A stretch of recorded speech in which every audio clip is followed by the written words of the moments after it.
Akkam jirtu kabajamtoota fi hordoftoota Oromiyaa Freedom Media dambalii gunguma mataatirraa oduu siin dhageessifna jalqabarratti hangafoota oduu.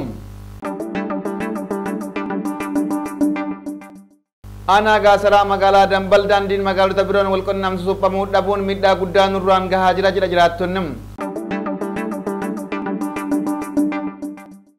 Godina Jimmaa aanaa garagaraa keessatti daandiin ciccituu fi dhoqqaa'uun imaltoota rakkoowwan adda addaaf saaxilee jira jedhan. Godina Salaalee aanaa Dharraa keessatti hidhaa fi dararaan uummata irratti taasifamu jabaatee itti fufee jiraachuu maddeen himanii jiru. UNICEF dhaabbilee fayyaa Itoophiyaa miidhaan irra qaqqabeef deeggarsa meeshaa taasise. Itoophiyaa keessatti oduu kenna ibaatiin gosti hantuutaa paarlaamaa Paakistaan weerare kun qaamaan baay'ee guddaa fi adureeleen itti dhiyaachuudhaaf kan sodaatanidha. Oduu siin dhageessisuun kan isin waliin turan awwal kurkuraati amma oduu bal'inaa. Aanaa Gaasaraa magaalaa Dambal daandiin magaalota biroon wal qunnamsiisuu suphamuu dhabuun miidhaa guddaa nurraan gahaa jira jiraattonni. Magaalaan Dambal magaalaa umrii dheertuu qabdu misooma gahaa oomishaa fi oomishtummaa gaariin badhaate taate jedhu jiraattonni. Dabalata isaaf Jirbil Muhammad akka itti aanutti isiniif dhiyeessa. Aanaa Gaasaraa magaalaa Dambal daandiin magaalota biroo wal qunnamsiisuu suphamuu dhabuun miidhaa guddaa nurraan gahaa jira jedhu jiraattonni. Magaalaa Dambal magaalaa umrii dheertuu qabdu misooma gahaa oomishaa fi oomishtummaa gaariin badhaate taatedha. Daandiin magaalaa kanaa ni hojjetama jedhamee qotamee osoo hin hojjetamin hafe yeroo gannaa kana hawaasa ba'aa fi gala dhorkee akkasumas konkolaattotaas hin deemsisu jechuun jiraattonni komii qaban dhiyeeffatanii jiru. Daandiin magaalaa Dambal magaalota akka Baalee Roobee, Ginniir, Alii, Agaarfaa, Soofumar, Dirree Sheekanaa Huseen akkasuma Hambeentuu hanga Waabee Ceehee Diidaatti kan wal qunnamsiisuudhaas jedhame. Garuu hooggantoota godinaas ta'ee aanaa daandii magaalaa tanarraa ka'ee magaalota hedduu walitti fidu hojjechuudhaaf karoorfame jechuu malee hojiitti kan hiikamu nagarre jedhamee jira. Daandiin kun walitti hidhamiinsa misooma magaalotaa irrattis gufuu guddaa ta'aa akka jiru himanii jiru. Walitti dhufeenyi diinagdee fi hawaasummaa aanaalee gidduutti babal'ataa deemuu qabu karaa hanqina suphamuu dhabuu daandii kanaatiin danqamuu himanii jiru. Dhukkubsattoonni hatantamaan gara dhaabbata fayyaa fooyyee qabuu dhaqqabanii yaalamuudhaafis hanqataa jiraachuu jiraattonni OFM'if yaada kennan eeranii jiru. Akkasumas hawaasni oomisha isaa gara gabaa fooyyee qabuutti dhiyeeffachuudhaafis daandiin kun dhiibbaa nurraan gahaa jira jedhamee jira. Godina Jimmaa aanaa garagaraa keessatti daandiin ciccituu fi dhoqqaa'uun imaltoota rakkoowwan adda addaaf saaxilee jira jedhan. Godina Jimmaa aanaa Nadhii Gibee daandii aanaalee ollaa sadii aanaa Coraa Boton Limmoo Kossaa fi Botor Xollaay wal qunnamsiisu ciccituun uummata aanota kanneen rakkoowwan adda addaaf saaxilee jira. Dabalata isaa Xuubaa Bunee akka itti aanutti isiniif dhiyeessiti.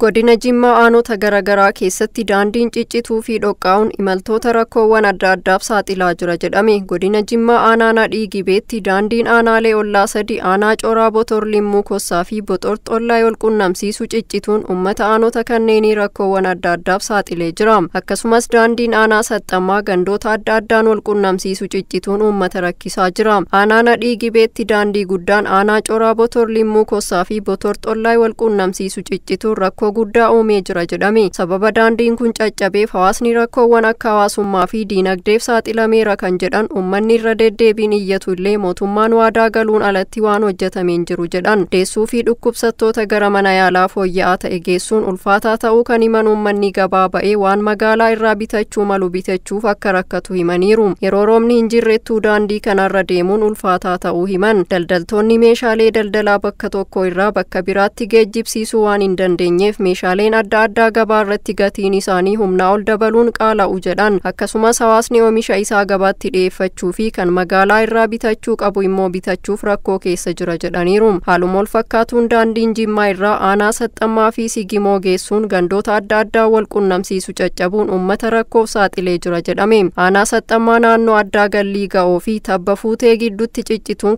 konkolaachistootaa fi imaltoota hedduu rakkisaa jira jedhamee jira. Hawaasni naannichaa rakkoo addaaf saaxilee saaxilamee jiraachuu maddeen himanii jiru. Uummanni gaafatus yeroo adda addaatti waadaa galuu malee wanti qabatamaan hojjetame uummanni fayyadamaa akka ta'u taasifamee hin jiru jedhame. Waggoota dura gareen qorannoo fi diizaayinaa abbaa taayitaa daandiiwwan federaalaa fi garee konsaltaantii irraa dhaqanii Hagayyoo Saxxammaa Sigimoo Saayilamii kiiloomeetira 97 qoratee kan ture hanga ammaatti hojiin isaa hin eegalamne jedhu dhalattoonni naannichaa. Aanaaleen kunneen oomishaawwan adda addaa dabalatee horii furdisuun kan beekaman garuu gabaa argachuuf hedduu rakkatu jedhan. Qaamonni dhimmi ilaallatu rakkoo daandii hawaasa rakkisaa jiru kanaaf furmaata akka kennaniif gaafachaatii jiru.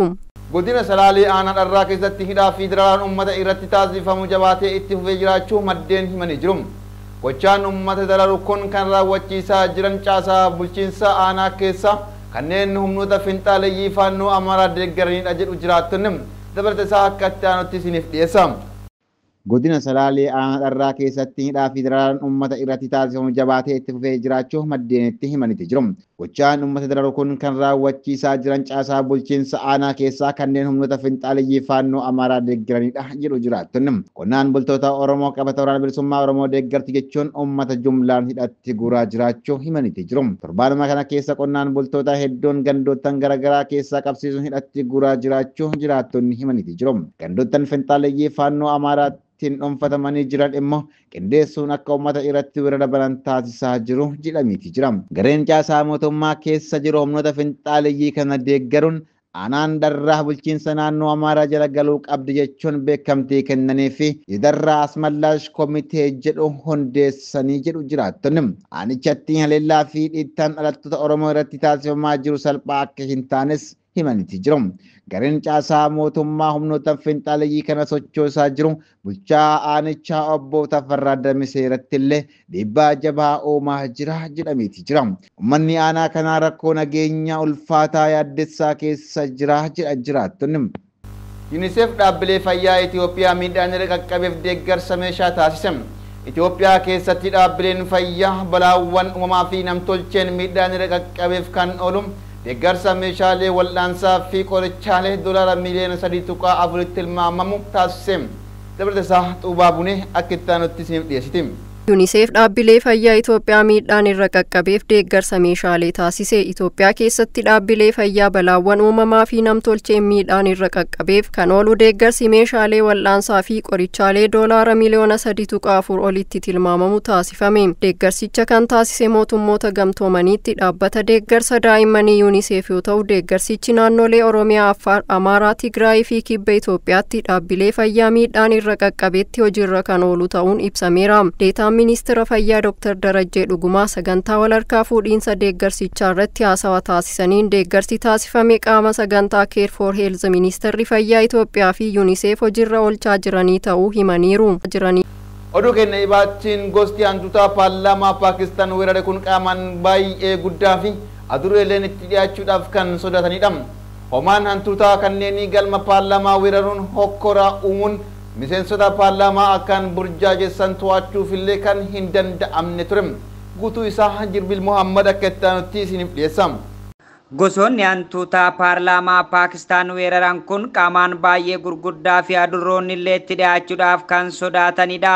Hoomaan hantuutaa kunniin galma paarlaamaa weeraruudhaan hokkora uuman miseensota paarlaamaa akkaan burjaajessanii akkasuma to'achuun illee kan hin danda'amne ture jedhamee jira.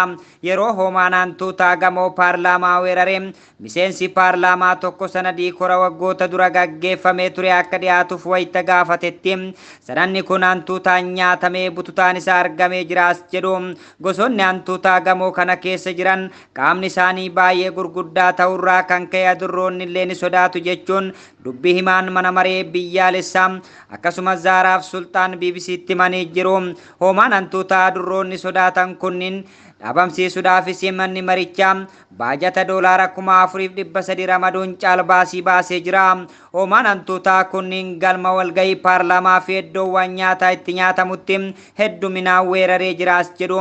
Guyyaa sagaleen isaanii dhokataa ta'ee riphanii kan oolan yoo ta'u, namni hundinuu wayita gara mana isaatti galetti eegalee bakka jiranii yaa'uudhaan akka fiigicha maraatoonitti gamicha keessa burraaqa jedhu Absultaan. Paarlaamaan biyyattii qaama hoomaa hantuutaa kana balleessuuf barbaada barbaaduudhaaf gaazexaa biyyaa fi miidiyaalee irratti beeksisa baasee jira.